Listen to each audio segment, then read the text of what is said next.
बात काफी पुरानी है। उस समय सारी पृथ्वी, स्वर्ग और पाताल तीनों लोकों में एक भयंकर असुर का आतंक फैला हुआ था, जिसका नाम था तारकासुर। तारकासुर ने वर्षों तक भगवान ब्रह्मा की कठोर तपस्या की थी। उसकी तपस्या से प्रसन्न होकर ब्रह्मा जी प्रकट हुए और बोले, वत्स, वर मांगो। तारकासुर ने बड़ी चतुराई से कहा, प्रभु, मेरा वध केवल भगवान शिव के पुत्र के हाथों ही हो। ब्रह्मा जी ने तथास्तु कह दिया। तारकासुर जानता था कि माता सती के देह त्याग के बाद भगवान शिव गहन समाधि में लीन हो चुके हैं और वे कदापि विवाह नहीं करेंगे। इसलिए उन्हें पुत्र होने का तो सवाल ही नहीं पैदा होता है और वह सदा अमर हो जाएगा। वरदान मिलते ही उसका अहंकार बहुत बढ़ जाता है। उसने स्वर्ग पर आक्रमण कर दिया, इंद्र सहित सभी देवताओं को पराजित कर दिया, यज्ञ, तपस्या और धर्म कर्म में बाधा डालने लगा। देवताओं ने अत्यंत दुखी होकर ब्रह्मा और विष्णु से सहायता मांगी। ब्रह्मा जी बोले, तारकासुर का अंत केवल भगवान शिव के द्वारा उत्पन्न पुत्र ही कर सकता है। इसलिए शिव और पार्वती का विवाह होना बहुत ही जरूरी है। उधर हिमालय की पुत्री पार्वती बचपन से ही भगवान शिव को अपना पति मानती थी। वर्षों तक उसने कठोर तपस्या की। तपस्या इतनी कठिन थी कि उन्होंने भोजन, जल और अंत में सूखे पत्तों तक का भी त्याग कर दिया। उसकी अटूट भक्ति से प्रसन्न होकर भगवान शिव प्रकट हो जाते हैं और उन्हें पत्नी के रूप में स्वीकार कर लेते हैं। कुछ समय पश्चात कैलाश पर्वत पर ही भगवान शिव और माता पार्वती का दिव्य विवाह संपन्न हो जाता है।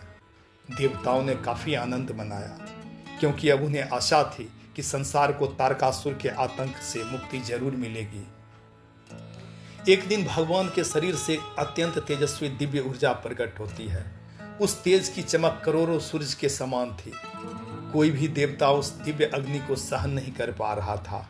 भगवान अग्निदेव ने उस तेज को अपने भीतर धारण किया, लेकिन उसकी उष्णता इतनी अधिक थी कि वे भी व्याकुल हो उठे। तब अग्निदेव और वायुदेव उस दिव्य तेज को लेकर पवित्र गंगा नदी के पास पहुंचते हैं। मां गंगा ने उस तेज को अपने जल में धारण किया, लेकिन वह तेज इतना प्रचंड था कि गंगा भी उसे अधिक समय तक अपने भीतर नहीं सहेज कर रख सकी। तब उन्होंने उस दिव्य ऊर्जा को शरकंडों के वन में स्थापित कर दिया। कुछ समय बाद उस दिव्य तेज से 6 सुंदर बालकों का जन्म होता है। उसी समय आकाश में रहने वाली कृतिका नाम की 6 दिव्य देवियां वहां पहुंचती हैं। उन्होंने उन 6 बालकों को प्रेम पूर्वक गोद में उठा लिया और उनका पालन पोषण करने लगी। जब माता पार्वती वहां पहुंची तो उन्होंने 6 बालकों को अपने हृदय से लगा लिया। माता के दिव्य आलिंगन से वे 6 बालक एक ही शरीर में विलीन हो गए, लेकिन उनके 6 मुख बने रहे। इसी कारण उनका नाम पड़ा षण्मुख, शरानंद, स्कंद कुमार, मुरुगन और कार्तिकेय। चूंकि उनका पालन पोषण कृतिका देवियों ने किया था, इसलिए वे कार्तिकेय कहलाए। कार्तिकेय बचपन से ही असाधारण तेजस्वी थे। उनकी बुद्धि, साहस और पराक्रम देखकर सभी देवता आश्चर्यचकित रह जाते थे। भगवान शिव ने उन्हें दिव्य शक्ति से युक्त शक्ति भाला प्रदान किया। भगवान विष्णु ने आशीर्वाद दिया। देवराज इंद्र ने उन्हें अपना दिव्य वाहन मोर अर्पित किया। तभी सभी देवताओं ने मिलकर उन्हें देव सेनापति घोषित किया। जब तारकासुर को पता चलता है कि भगवान शिव का पुत्र जन्म ले चुका है, तो वह अत्यंत क्रोधित हो उठता है। उसने विशाल सेना के साथ देवताओं पर पुनः हमला कर दिया। पूरा आकाश युद्ध के नगारों से गूंज उठा। देवताओं की सेना का नेतृत्व युवा कार्तिकेय कर रहे थे। उनके हाथ में दिव्य शक्ति भाला चमक रहा था। काफी दिनों तक युद्ध चलता है। तारकासुर अत्यंत शक्तिशाली था, लेकिन कार्तिकेय के साहस और दिव्य अस्त्रों के सामने उसकी सारी शक्ति कमजोर पड़ने लगी। अंत में भगवान कार्तिकेय ने ध्यानपूर्वक भगवान शिव का स्मरण किया। फिर उन्होंने अपने दिव्य शक्ति भाले को पूरी शक्ति से तारकासुर की ओर फेंका। वह भाला सीधे तारकासुर के हृदय में जाकर लगता है। एक प्रचंड प्रकाश फैल जाता है। क्षण भर में तारकासुर धरती पर गिर पड़ा और उसका अंत हो जाता है।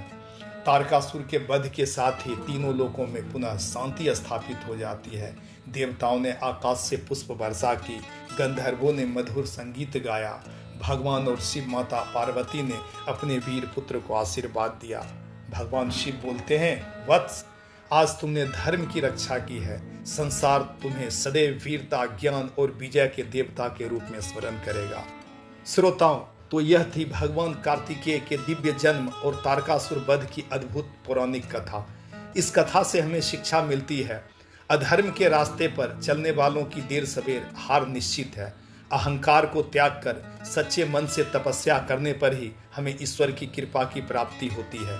यदि आपको यह कथा पसंद आई हो तो वीडियो को लाइक करें, अपने मित्रों और परिवार के साथ साझा करें और ऐसे ही दिव्य एवं सनातनी पौराणिक कथा सुनने के लिए हमारे चैनल को अवश्य सब्सक्राइब करें। हर हर महादेव। जय श्री कार्तिकेय। जय